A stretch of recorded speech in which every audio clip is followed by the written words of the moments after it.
Hey, my name is Ralph and I'm with Flexfilm, and I want to talk to you guys about pressure sensitive adhesive. There's basically two formulas that I see in this industry.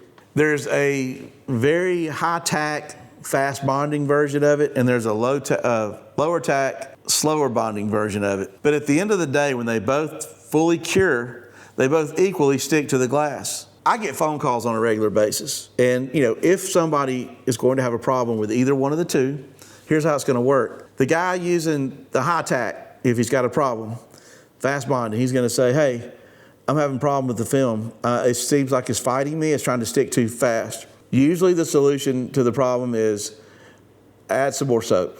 I mean, usually they're going to add more dish soap or shampoo, whatever base formula they're using. This guy's going to call up and say, hey, I got a problem. Well, what's your problem? This film that you sold me doesn't seem like it's sticking very well. I'm having to fight it. Okay, you need to dial your soap down. If you don't understand which adhesive you're using, high tack, fast bonding, low tack, slow bonding, the experience you're going to have with either one could be amazing or it could be a disaster.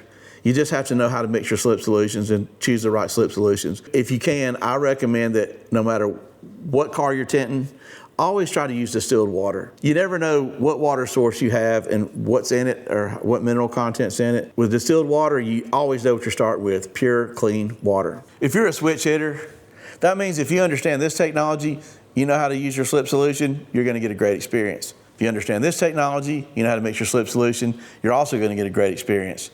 But if you're a one-trick pony, you may love one, but you may not be able to cross over, because if you don't change the way you mix your slip solution and a little bit of your technique, you're just not going to like the other pressure sensitive adhesive opposite of what you're used to. That's just the way it is, and just be aware of that. If that's the way you are, just buy what you like. If you would like to learn more about how to mix your slip solution for our Flexfilm products, go down below, click the link and use the guide, and we'll be glad to make sure you get everything you need to win.